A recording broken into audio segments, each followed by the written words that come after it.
Hello student, मैं राजकुमार सिन्ही आप सभी छात्रों का महत्वपूर्ण प्रश्नों की श्रृंखला में हार्दिक स्वागत करता हूँ। प्यारे बच्चों, तो कल आपने कुछ क्वेश्चन पूछे थे, डाउट क्वेश्चन को देखिए, जिससे आपका 3.5 का 5वां प्रश्न है। उसमें आपने क्या पूछा था कि एक द्विघात समीकरण दी गई आपको, कौन सी, b minus C X square plus c minus A into X और प्लस a माइनस बी बराबर 0। इसके जो मूल है वो वास्तविक और बराबर है, तो आपको सिद्ध करना है। यानी मूल क्या, इसके मूल वास्तविक व बराबर है, तो आपको इसमें सिद्ध करना है। सिद्ध आपको इसमें करना है 2b बराबर a प्लस सी, ये आपको सिद्ध करना है। तो देखो इसका हल आप सबसे पहले आप जो इसकी तुलना कराओगे तो मेरे पास a का मान तो आ रहा है कितना, b माइनस सी, और b का आ रहा है c माइनस ए, और c का आ रहा है a माइनस बी।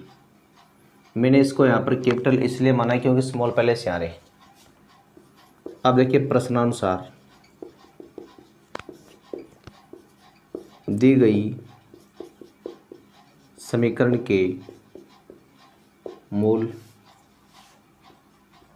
वास्तविक तथा क्या है, बराबर है। जब इसके मूल वास्तविक और बराबर है तो इस बात का मतलब ये हुआ कि जो बी स्क्वायर माइनस 4ac उसका मान क्या आएगा, 0 आएगा। यहाँ पर आपको एक कैपिटल लिखना, क्योंकि आपने इनको कैपिटल मान के चले आप। अब b का मान तो मेरे पास क्या है, c माइनस ए का होल स्क्वायर हो गया, -4। a का मान आ रहा है b माइनस सी, और c का आ रहा है a माइनस बी बराबर 0 आ रहा है। इसका वर्ग करें तो क्या आएगा, सी स्क्वायर प्लस ए स्क्वायर माइनस का 2ac। इसमें -4 तो बाहर पड़ा, एक बार इनको गुणा कर लो तो A B minus B square minus A C plus B C बराबर क्या आ रहा है, 0 आ रहा है। अब यहाँ देखो सी स्क्वायर प्लस ए स्क्वायर और माइनस का देखो 2ac तो आ रहा है सेम। जब आप -4 को अंदर गुणा करेंगे तो ये तो आएगा माइनस का 4ab, और एक प्लस में आ रहा है 4b स्क्वायर, फिर प्लस में आ रहा है 4ac, उसके बाद में माइनस में 4bc बराबर क्या आ रहा है, 0 आ रहा है। अब देखो इसको आप ऐसे लिखोगे, ये आ रहा है मेरे पास सी स्क्वायर प्लस ए स्क्वायर प्लस में 4b स्क्वायर। पहले दोनों ए स्क्वायर वाले पद आ गए। अब देखो यहाँ ए सी का मान ये ए सी का मान, तो प्लस का 2ac बच गया यहाँ पर, फिर माइनस का 4ab और माइनस का 4bc बराबर है 0। तो पहले आपने इसको इस तरह से लिख दिया है। अब देखो मैं इसको बना दूंगा c का होल स्क्वायर, इसको a का होल स्क्वायर, इसको 2b का होल स्क्वायर। यानी मैं यहाँ पर वो सूत्र बना रहा हूँ आपका X square plus Y square plus Z square plus 2xy plus 2yz plus 2z, ठीक है ना। फिर साथ में 2 के इंटू क्या आएगा, c इंटू ए, फिर प्लस 2 के इंटू क्या आएगा, a इंटू 2b प्लस 2 के इंटू क्या आएगा, 2b, और ये c बराबर 0 आ रहा है। अब देखो मान आपका वो माइनस करना चाहिए, तो देखो जो b वाला मान है ना, ये सर आपका ये माइनस लोगे तो आपका मान क्या आएगा, माइनस में आएगा। तो इन सब को आपने क्या मान लिया, माइनस मान लिया है। अब आप यहाँ पर सूत्र की तुलना करेंगे, कौन से की, X square plus Y square plus Z square plus 2xy plus 2yz plus 2zx बराबर क्या होता है, X plus Y plus Z का होल स्क्वायर, ये होता है। अब जैसे आप इसकी इससे कंपेयरिंग करोगे तो आपका मान क्या देगा, c प्लस ए माइनस 2b का होल स्क्वायर, और देखो साथ में इसके देखो बराबर में क्या चल रहा था, 0 चल रहा था, तो आपने इसके बराबर क्या लिख दिया, 0। अब दोनों पक्ष का आप क्या लेंगे, वर्गमूल लेंगे। वर्गमूल लेने पर तो c प्लस ए माइनस 2b बराबर आ गया 0, और c प्लस ए बराबर क्या आ गया, 2b, यानी 2b बराबर आ गया मेरे पास a प्लस सी। और इसमें आपको यही सिद्ध करना था। एक तो आपने मेरे से ये प्रश्न पूछा था, ठीक है ना। अब देखो इसी तरह से आपने एक सवाल 7.1 में भी आपने 21 का पूछा था, तो वह आप वो देख लो 7.1 में 21 का सवाल।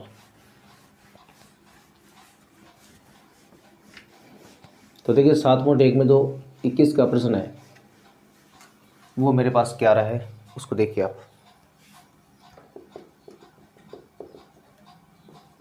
देखो 21 नंबर सवाल में आपको ये दिया गया इसमें क्या, यानी sine A plus cosec A का whole square plus cos A plus sec A का होल स्क्वायर, कुछ इस तरह का सवाल शायद होगा ये। हाँ तो ये लिखा हुआ इसमें क्या, sine A plus cosec A का whole square plus cos A plus sec A का होल स्क्वायर बराबर आपको सिद्ध करना है 7 plus tan square A plus cot square A. तो देखिए आपने पहले इसमें बाएं पक्ष लिया, जो मेरे पास आ रहा है sine A plus cosec A का होल स्क्वायर प्लस में कोस ए प्लस सेक ए का होल स्क्वायर। इसमें देखो आप साइन कोस में बदल के भी कर लोगे, लेकिन इसको अगर आप सीधे इसका वर्क करोगे ना पहले तो सॉल्व थोड़ा ईजी हो जाएगा आपका। तो इसमें आप ए प्लस बी का होल स्क्वायर का रूल लगा दो, जो होगा A square plus B square plus 2ab, और यहाँ पर आ रहा है वापस A square plus B square plus और 2ab का रूल लगा दिया। अब यहाँ देखो मैंने साइन स्क्वायर ए के साथ तो मैंने क्या लिख दिया है, कोस स्क्वायर ए को लिख दिया है, ताकि इसका मान कोई सॉल्यूशन का बन सके। फिर कोसेक स्क्वायर ए है वो अलग से आ रहा है और सेक स्क्वायर ए है वो अलग से आ रहा है। मतलब पहले आपने इन चारों को लिख दिया, इसको इसको इसको और इसको। अब जो बच गए वो चारों आपके आगे, दोनों आगे आपके लास्ट में 2 sine A cosec A plus 2 cos A sec A. अब इसका मान 1 होता है, यहाँ पर जब आप सॉल्यूशन का लगाते हैं तो इसका बनाएगा 1 प्लस कोट स्क्वायर ए, जो उत्तर आपको 10 कोट में लेके आना है। यहाँ पर भी लगा दो आप 1 प्लस 10 स्क्वायर ए। मतलब आपने इस मान की जगह तो ये लगाई सॉल्यूशन का, इसकी जगह आपने लगाई ये, और इस मान की जगह लगाई आपने ये वाली, जिससे आपको मान प्राप्त हो रहा है। ठीक है ना। अब देखो आगे वाले मान में आपको क्या करना, और यहाँ 2 साइन है तो आ रहा है सेम, इस कोसेक को आप 1/साइन कर दोगे। यहाँ 2 कोस तो आ रहा है सेम, इसको आप 1/कोस कर देंगे, कोस से कोस कट रहा है। अब देखो ये आ गया 1 plus cot square A plus 1 plus 10 square A plus 2 plus 2, 2 2 4, 1 5, 1 6, 1 7, यानी 7 plus 10 square A plus cot square ए। ये आपने क्या प्राप्त कर लिया, इसका जो दायां पक्ष है वो आपने प्राप्त कर लिया है। तो ये हमने अभी क्या सीखा था, सवाल नंबर जो आपका 21 का था 7.1 में, वो मैंने आपको करवाया है। फिर देखो आपने मेरे से पूछा है 11.4 में 6 का सवाल वो पूछा है। तो देखो 11.4 में 6 का प्रश्न आप और देखिए। 11.4 के में 6 के में आपको क्या पूछा वो देखो आप सर एक बार। प्रश्नावली आपकी है 11.4, छठा प्रश्न है। देखो छठे प्रश्न में क्या है, छठा जो प्रश्न आपका आ रहा है उसमें देखो ये लिखा हुआ है क्या, देखो उसमें आपका ये प्रश्न मतलब वैसे तो दिया गया आपको, यानी सिद्ध कीजिए कि वर्ग के एक भुजा पर बनाए गए समबाहु त्रिभुज का क्षेत्रफल उसी वर्ग के विकर्ण पर बनाए गए समबाहु त्रिभुज के क्षेत्रफल का क्या होता है, आधा होता है। मतलब आपको क्या लेना, एक वर्ग लेना ही है। जैसे मान लो मेरे पास ABCD का एक वर्ग है, आपको इसकी एक भुजा पर बनाना समबाहु त्रिभुज, मान लो आपने ये बना दिया। अब एक आपको इसके विकर्ण पर बनाना ही है, तो मान लो आपने ये बना दिया। ये दोनों क्या संभव है, तो ये बराबर हो गए। जब ये तो क्या हो गया, ये बराबर हो गए।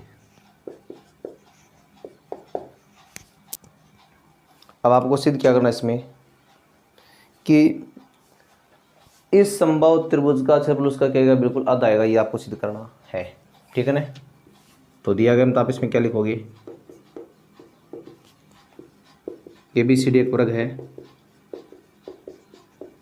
और जिसमें साथ में क्या आ रहा है ए बी ई तथा बी डी एफ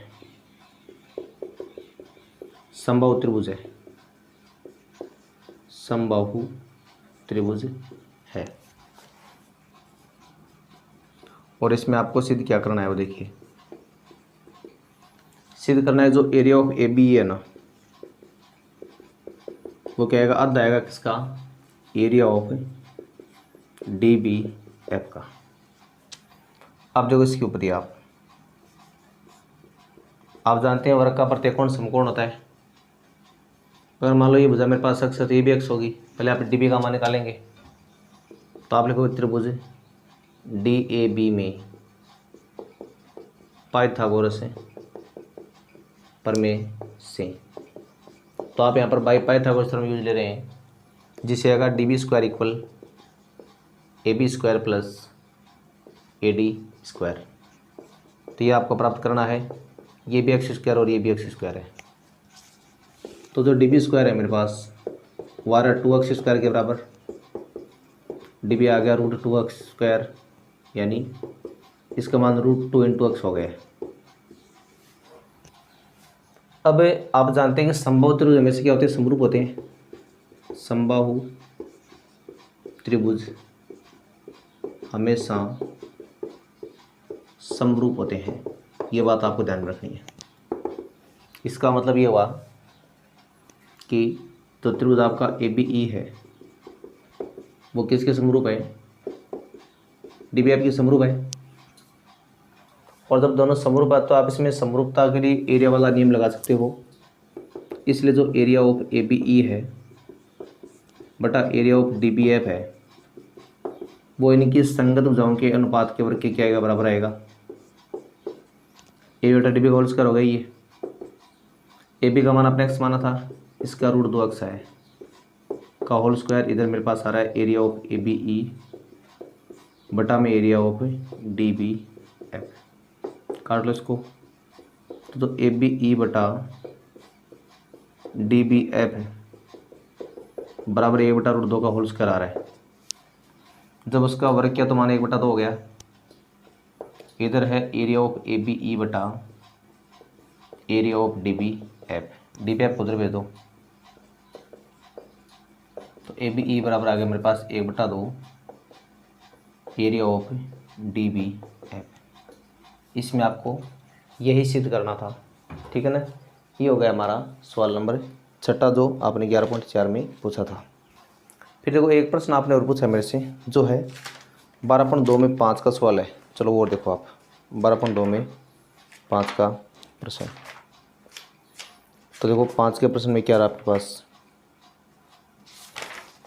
12.2 है ना, इसमें आपको सवाल नंबर जो 5 है वो करना है। देखो 5 का सवाल ये आपका,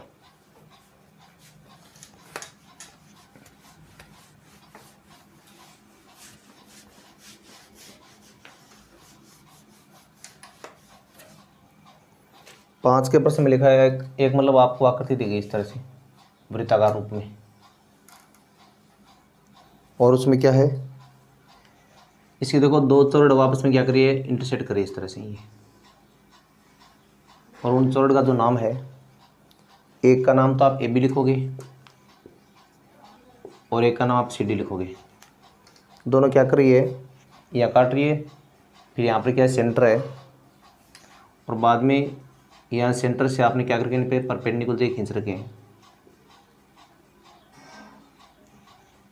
ठीक है। ये आपने इनमें परपेंडिकुलर से इस तरह से आपने ये खींच रखे हैं।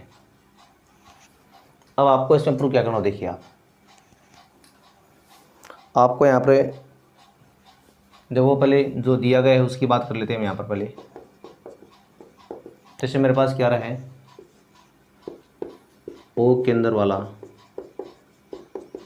कोई वृत्त है, ठीक है ना, और उसमें साथ में क्या है, 2 समान लंबाई की जीवाएँ दी गई आपको, यानी ए बी बराबर बिल्कुल क्या है सी डी, समान जीवाएँ दोनों।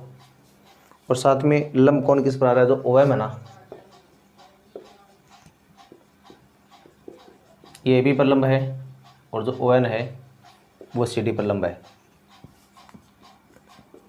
अब यहाँ पर आपको इसमें सिद्ध क्या करना है, सिद्ध करना है कि जो कोण OMN है, OMN बराबर आएगा ONM के बराबर। OMN तो आपका हो गया कौन सा, ये कोण हो गया, और ये आपका हो गया ONM। इन दोनों को आपको क्या दिखाना है, बराबर दिखाना है। तो देखिए इसकी उपति आप देखो, यहाँ पर मेरे पास क्या है, AB बराबर CD देखो आपको दिया है ना, और आपको इस बात का अच्छी तरह पता होता है कि समान जीवाएं केंद्र से क्या होती है, समदूरस्थ होती है। समान जीवाएं केंद्र से समदूरस्थ होती है, यानी equal chords are equidistant from centre, यानी इसलिए मेरे पास OM का मान क्या आ गया, ON के बराबर आ गया।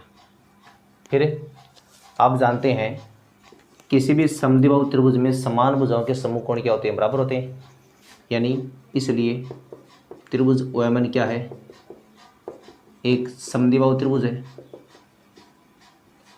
यानी आइसोस्केल ट्रायंगल है, और समद्विबाहु त्रिभुज में समान भुजाओं के समूह कोण क्या होते हैं, बराबर होते हैं, यानी समान भुजाओं के समूह कोण क्या हो गए, बराबर हो गए, बराबर होते हैं। इस बात का मतलब जो आपका कोण OMN है वो ONM के बराबर आ गया, इति सीधा। ये इसमें आपको प्रूव करना था, ठीक है ना। तो ये तो आपने पढ़ा था, कुछ आपके डाउट क्वेश्चन थे उनके मैंने आपको स्टडी करवाई है। फिर अब देखो बच्चों, आपको ध्यान रखना आगे कल आपका प्री बोर्ड होने वाला है सुबह 9 बजे से, और उसके बाद में उस प्री बोर्ड का जो विस्तृत सॉल्यूशन है वो आपको उसी दिन शाम को 4 बजे के लगभग आपको यूट्यूब पर मिल जाएगा, तो आप उससे अपना मिलान कर सकते हैं। तो आज के लिए बस इतना ही, मिलते हैं नेक्स्ट वीडियो में, तब तक के लिए नमस्कार, धन्यवाद।